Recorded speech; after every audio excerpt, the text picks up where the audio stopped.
What's good? Welcome to the Madjef Music Show. It's September the 21st already. I don't know where the time goes, man, but apparently it flies by. Anyway, I'm your host. That's me, Jeff Taylor, my government name. I'm glad you can make it to the show. I'm excited today. I got a friend of mine here, a young fella out of Minneapolis. You probably know him. You probably seen him and you probably know him. This is Darnell Davis, man, and he's a songwriter, producer. What is he? A Dove Award nominated songwriter producer, Grammy nominated, Stellar Award nominated. You know him from groups like Excelsior, Minneapolis Gospel Sound, and the Remnant is probably what you know him most for. So he's going to join us in a little bit, and we're going to talk to him a little bit about just everything that's going on in his world. In the meantime, in the between time, I'm going to jump into a little news bit because, I always got news, so let's get into a little news bit real quick. And what is the news, you say? Well, what's in the news? And on a serious note, man, this is serious news. This is serious news. The U.S. is really, they've launched a mass expulsion of Haitian migrants from Texas. A mass expulsion. Now, when you think of mass expulsion, what comes to mind? Let me ask you a question. Is this what you think? Is this what comes to mind, or is that what you see? Because that's not what comes to my mind. Is that what you? Yeah. Something really crazy is happening, and the government's gonna have to answer to this on somewhere down the line because they're hurting these people like cattle, sticking them on airplanes and sending them back home when all these folks are really trying to do is find asylum, find a place where they can actually get an opportunity. Because of the terrible things that have happened in nature to their islands, their homelands. There's no jobs. They come to America. The land of milk and honey apparently is not the land of understanding if you're a Haitian and you're on the shores out there in Texas looking for some asylum. So that's a sad thing, man. And it just gives me goosebumps, man, when I see those pictures because I know those people are a long way from home and they need help more than they need to be herded like animals and sent on an airplane somewhere. God only knows where they're sending people. I really don't. I don't even know. Anyway, changing the subject, man. Let's jump into something a little less serious than that, a little lighter than that. You've heard of the whole Versus thing with Triller, and this is a big deal, man. These guys are massive success. Timberland and Swiss Beats, as if they need more success. Anyway, lately, the new thing that's about to jump off is that P. Diddy and Jermaine Dupri have squared out. And basically, P. Diddy has said to Jermaine, your arms ain't long enough to box with God.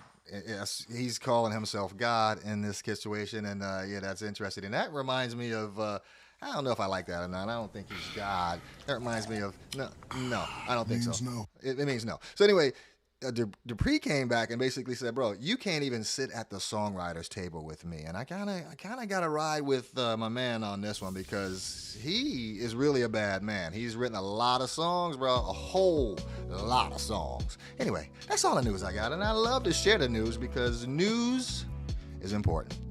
Anyway, not as important as this guy, though. This guy that's coming to my show right now. Let's get to this because Darnell Davis, they call him Baby D. That's the guy right there. We're about to bring him in right now. Ladies and gentlemen, without further ado, let me bring my man into the scene right now. Ladies and gentlemen, this is Mr. Darnell Davis. Y'all better clap for him.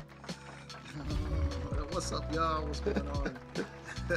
That's it, cool. It's so cool to see you, man. It's so cool to see you. Good to see you too, man. This is weird. I know, D. Look, I know you ain't talked to me in a minute. Jeff call you up and be like, yo, bro. Let's reconnect. It's been a minute. How about we do it on my live stream?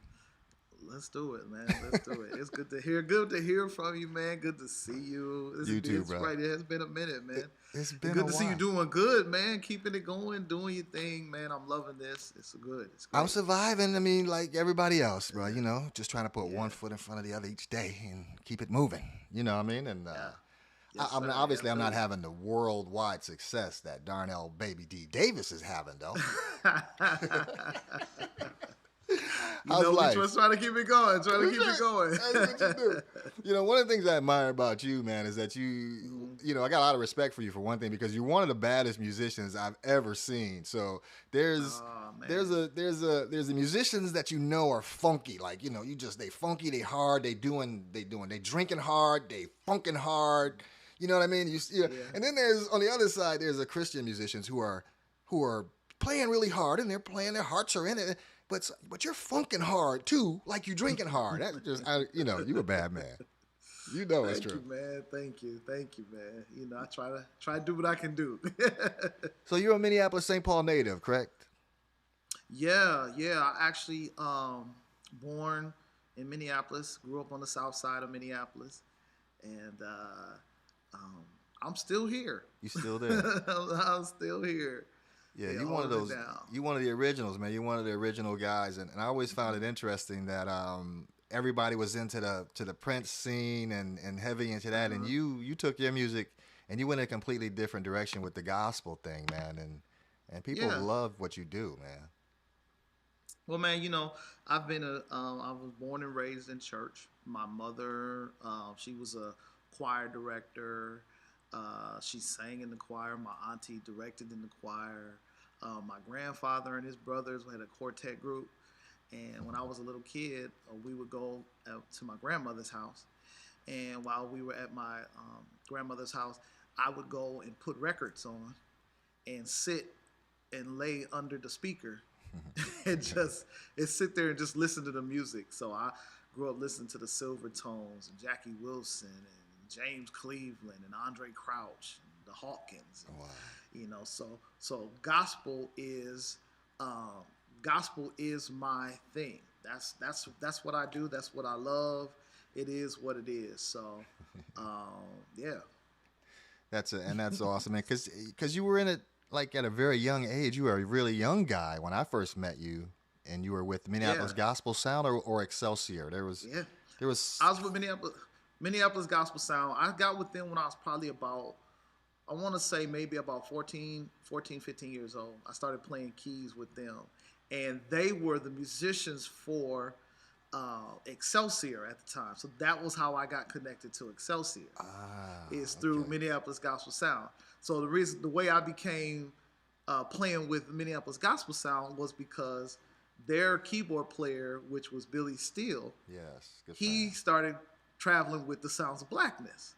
That's my bro. That's my big brother. I know. And he started traveling with Sounds. So I wound up playing with Minneapolis Gospel Sound, and you know, the rest is kind of history from there. But I got my roots, my start, it was with Minneapolis Gospel Sound. Okay, so then Excelsior Choir kind of broke off of Minneapolis Gospel Sound, or was that a separate group?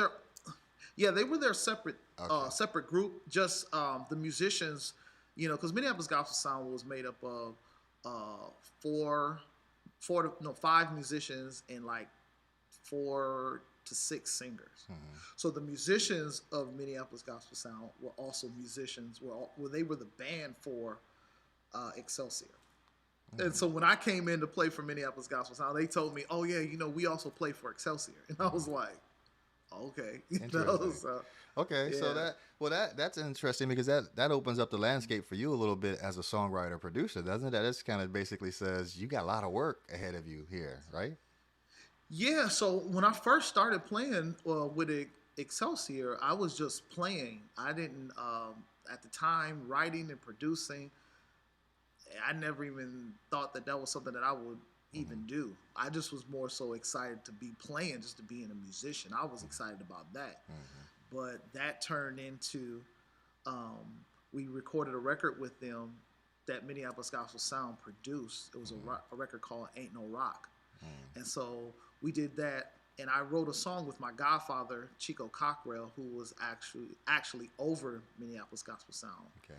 I wrote a song with him, and that was my first time writing or producing or anything.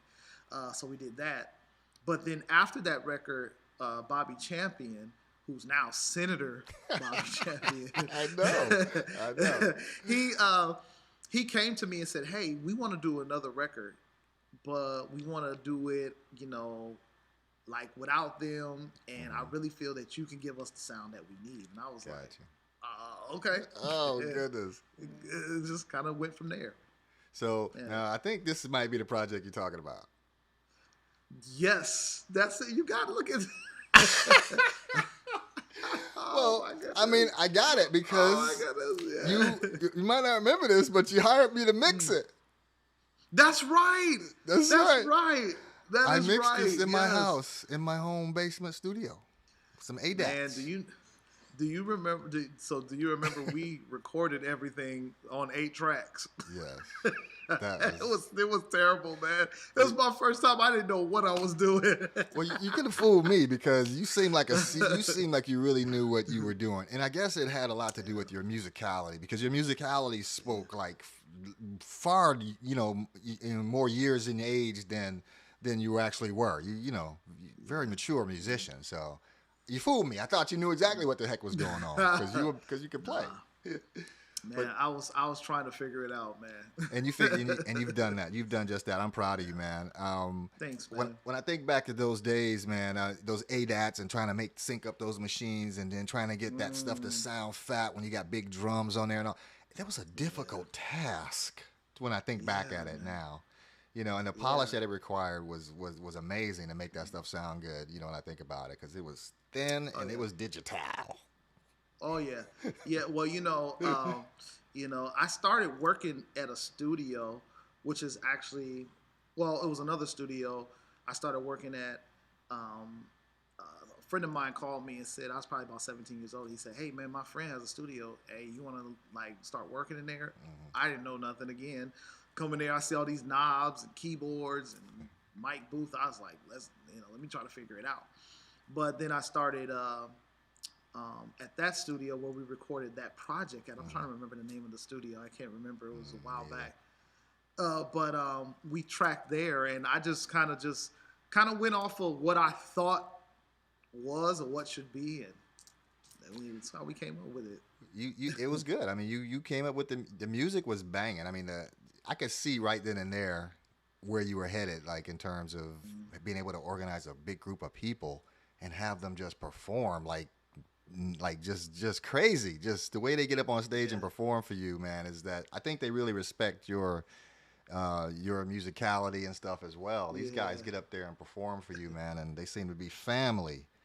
Would you say that you yeah, guys are absolutely. family? Oh, absolutely. We are so much family that with Remnant in particular, like our rehearsals, when we're done with our rehearsals, just to trying to figure somewhere to go eat is like, I mean, if your brothers and sisters, we go back and forth. I don't want to do this. I don't want that. I mean, it's something, but they're definitely our family. Beyond the shadow of doubt. I mean, there's no question about it that we are family, and I love each and every one of them. They talk about me just like I talk about them. That takes a special temperament to be able to manage people that way, and you're really good at that. I think that's one of your gifts in addition to being an excellent musician. Yeah, it takes a lot. I often talk about is it Phil Jackson? The coach Phil Yeah, Jackson. yeah, legendary. When you got star players, it's something you have to be.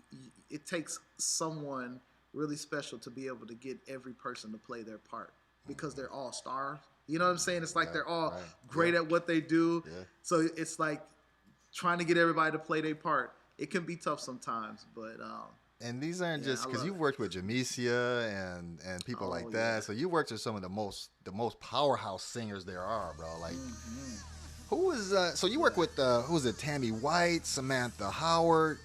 You always Oh bringing in yeah. like some amazing singers, bro. Yeah. So Tommy White is one of Donald Lawrence in the company.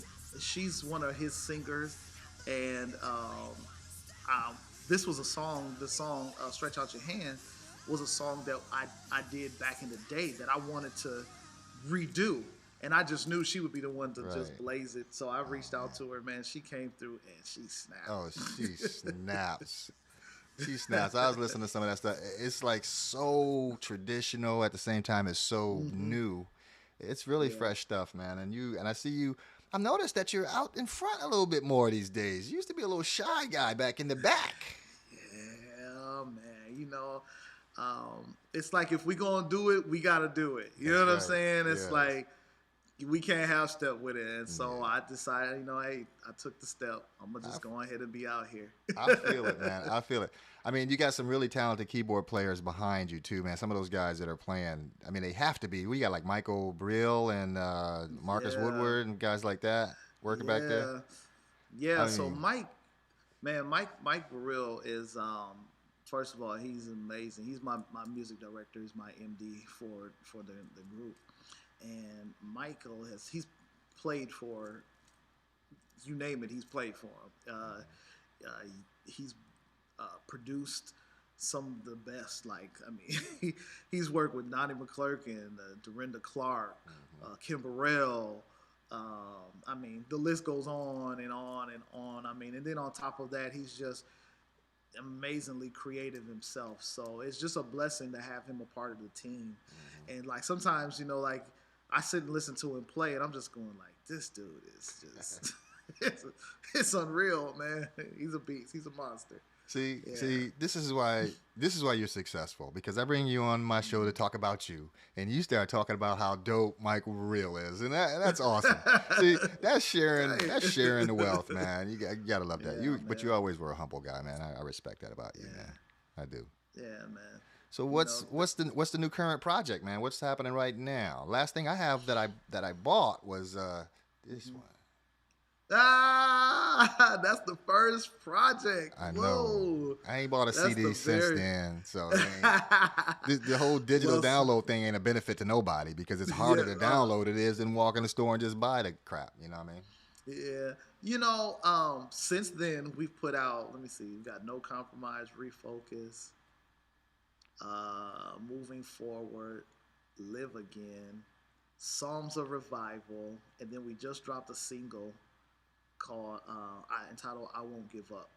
So, and now what we do, what we've done or been doing, and you've played a couple of the clips. I went back and just redid a bunch of songs that I either wrote for somebody, or there were songs off of our older projects. Okay. And just revised them, and then we dropped the videos. So basically, what we've been doing lately is just giving visuals of this next project or next thing that we're gonna do. Gotcha. So that's what this is. So we just been dropping visuals, but we are preparing for a new project here soon. So to drop and to release. Yeah. And Samantha Howard, who's singing on that, she's from New York. So I used to go back and forth from here in New York, and in New York I would play at a church from time to time called Greater Allen Cathedral, and she's one of the singers there. But she's worked with like Rashawn Mitchell and just some other great artists. She's amazing. She's amazing singer, man, and she was the one for this song. I was like, yeah, I got to get her on here, and she came through it and just, I mean, yeah. Blacked out, basically blacked out. Just love it, man. Yeah, man. I love it, man. It's so uplifting, man. It's so uplifting. Yeah. So what's happening with so right now you with so here's the deal. I saw you on social media probably a couple of years ago. And I noticed a difference. I noticed an uptick in your posts, and it was more airport oriented. Los Angeles. There was like the Hollywood Hills sign, I think, was in a picture. I don't know. I might be exaggerating, but I noticed that you were picking. You got your wings a little bit, and you started doing some things, branching out a little bit. What was happening with you out there in those days? So I in 2013 I started my own entertainment company, D Davis Entertainment. And I let it sit dormant for probably about 3 years. I didn't do anything. I got it all, the business stuff straight and all that, but I didn't do anything. 2016, I decided to branch out, and I picked up an artist in LA. It was a choir, another choir out there. They were entitled FM2 and Intentional. And so I started working and started developing and producing and writing for them. and we put out their first project, which was called Live from the Choir Stand. Mm-hmm. So, so ever since then, we've been back and forth, back and forth, back and forth to LA, and LA has basically become a second home for me. I'm in LA, I mean, all the time. So, so I started doing that, and now I'm spreading my wings and starting to and basically kind of creating a name for myself in the LA area, West Coast area. So I'm starting to branch out, you know, and really do some more stuff and some more production stuff. Also working on some film stuff, some film opportunities, and you know, it's just this branching out now, man. Grown up, y'all Yeah, grown up. yeah, Man. yeah. And I'm glad you went back with the twisties too. That screams you're free. Yeah. You're free when you're twisting up your hair, man. I don't know. He was Yeah, incarcerated man. with that short dude. I was like, he's incarcerated right now. You remember the dread? You remember the long Yeah, dreads? yeah. You Get remember back to the long thing? dreads and get out there and do your yeah, thing, yeah. man. So Yeah. so the choir is performing regularly at Living Word Christian Center in Minneapolis. Is that your home base for live shows? No, so my home base, where I'm at, is Greater Friendship Baptist Church. Oh, okay. So that's my home church. That's where I'm at right now. I'm ministering music here, actually. Oh, So, awesome. yeah. So, but the 29th of September, we're doing a concert out at Living Word Christian Center in Brooklyn Park, Minnesota. Um, on Wednesdays, they have what they call Gospel Music Night, and we are their guests this month. So it's gonna be great. I got the whole crew, the whole team is gonna be there because you know I have singers now, not only in Minnesota, and musicians not only in Minnesota. I have musicians in Chicago, Nashville, DC, Los Angeles. You know, and so everybody's coming in. I got the whole crew, the whole team's gonna be here, and it's gonna be great. It's gonna be amazing. I'm not surprised because you could play anything, and your influences are so deep. I found a picture. I want to show you this picture. Your influences are true. I mean, you definitely are old school, man. So you know, I actually this picture comes. Shirley Caesar, she was actually here doing a concert, but I actually wrote and produced, and the group and Remnant also sang on her last project, the latest project she put out. It's called "Fill This House." I wrote and produced a song on there called "He Won't Fail You." So when she was here, you know, we just met up. It's just good to kind of reconnect and all that good stuff. So that's huge. where that picture came from. That's huge, man. That's like that's record book huge right there. Yes, yeah. Because she was a legend for so many years, influenced so many people. And, and you wrote a song for her, bro. I had a chance to work with her. That's significant. Yeah, man. You know, God's opened up some great doors for me. Man, Minneapolis has been. I love Minneapolis. You know, I love the city, but man, come on, man. What the? Yeah. I know you guys were out there, man, and you were doing stuff, and you were performing. You were trying to, and I saw somewhere where you wrote, man, that you know the need for Christianity and prayer and choir and all that stuff. The need has never been greater as a result of some of the stuff that happened out there in Minneapolis. What's the climate like out there these days, man? How is it now? You know, it's still the same. It still feels the same. You know, things are really, you know, Minnesota has what, as you know, it has the, you know, the racism here isn't as bold like in the South. Right. You know, in the South, you know, racism it could just be straight ahead. Like they'll tell you straight ahead what it is. That's all I like, my racism. But right. But here, you know, it's different. It's like, oh, it's that Minnesota, as they call it, Minnesota nice. Minnesota nice. And and so, but what this has done is it has kind of exposed that.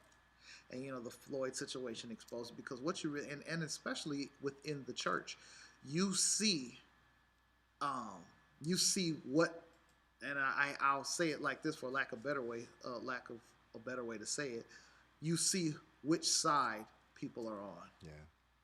This has exposed. It has literally exposed, gosh. and so, you know, that the Floyd situation. It was really something that hit really hard for me, to the point that I really started even on my social media and just very vocally, openly, I really started speaking on, um, you know, the things that we Yeah. need to do, the changes that need to take place. Yeah, I saw that. And I'm like, and I'm still that to this Mm. day. So that's where I am. Growing up in Minnesota, you had to have friends of a lot of white friends. I mean, it was this period. You just had to. There was no choice. Hmm. It's 90% Hmm. white when I moved there. So you're gonna have Yeah. some friends, and I would hate to have been one of those people in there trying to decide who my friends were and finding out the hard way who weren't based Hmm. on this whole thing that hit the ground. So Yeah. I can imagine that was difficult for you guys, man, especially you because you're Mm. from there. You're not a transplant. Yeah. And the incident that happened, the whole, and I call it a murder because that's what it was. The Mm, murder that happened mm-hmm, was from the church. Is like literally mm. blocks away. Wow. So the church is right on 26th and 38th Street, where the whole murder took place was on 38th in Chicago. Right there on the corner.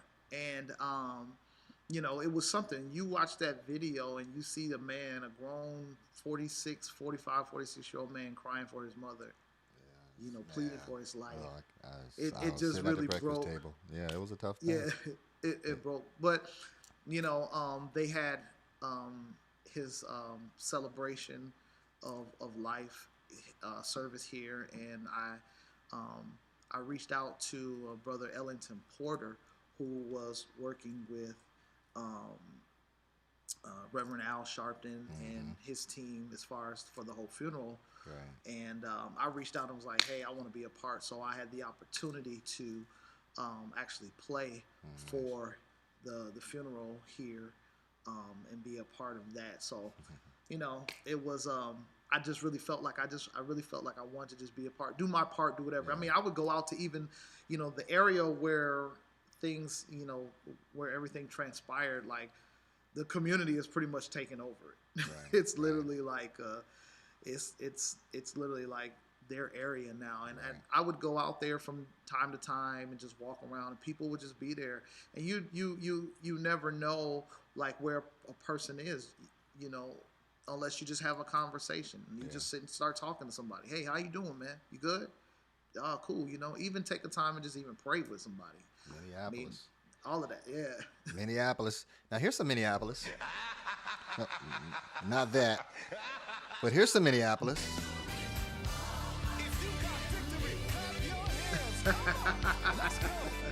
Yeah. Yeah. Boy, I tell you, man, look, your influences are many, but that does not escape me. That's some Prince right there. That's some straight up Prince love right there. Oh, absolutely, absolutely, absolutely. My whole thing is I'm always trying to incorporate where I am. Right. You know, I feel always incorporate. D. I love you, man. I'm so glad you come on my show. I do it about 30 minutes. I know you got Yeah. rehearsal. You probably got 92 singers lined up on the wall over there going, is he done? Tell him I said you finished, bro. He done. Hey, D. Yeah, okay, all right, bro. Bro, it Thank- was good to see you, man. Love So you, good. man. We gotta stay connected, Yes, man. sir. Real talk. Absolutely, man. I'm right here. I'm right here. You know how to get me. You got all my contacts, bro. I love you, D. Best Got of you, luck to man. you in the future, man, with the groups and all the things you got going on, man. All right. Keep it strong. Stay Thank you. black, my brother. All right, man. Yes, sir. All right. All right. One love. All right, Ladies man. and gentlemen, that was the amazing Darnell Davis, man. They call him Big Baby Davis. They don't call him baby no more because he's a grown man now. Look, he's a grown man. He got grown man clothes. Look, the man got grown man suits. Okay? He about to do this gospel music night with the Remnant, and it's Wednesday the 29th, 7 p.m. You want to check out that, man. You want to check it out, man. I'm so excited about having people like that on my show. Just a humble, wonderful human being.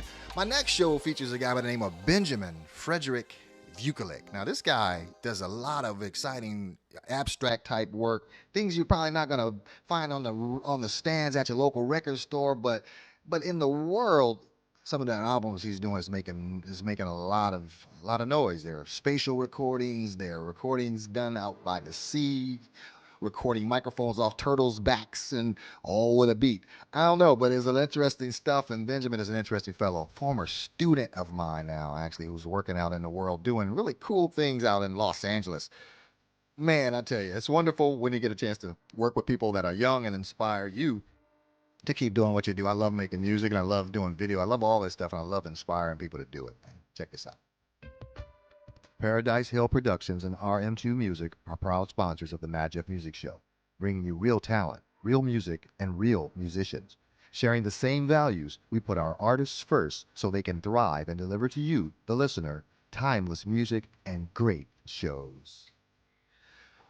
Well, that's my show. That's not all I got, and so I'm gonna go. I'm gonna go. It's 7:30 on my clock, which means it's time to cut and run, baby. Anyway, one important note before I go, and that is a lot of people are stressed out, man, in this world today. A lot of young people don't know what to do or who to turn to, so be a help. Spread the love, man. Suicide Prevention Lifeline is 1-800-273-TALK. You can help somebody, man. You can help somebody. Again, I want to thank my guest, the incredible Mr. Darnell Davis, for coming on and doing my show, man. Appreciate that, young fella. Appreciate that. Anyway, that's my show. I gotta go. Until we meet again next Tuesday with Benjamin. Peace.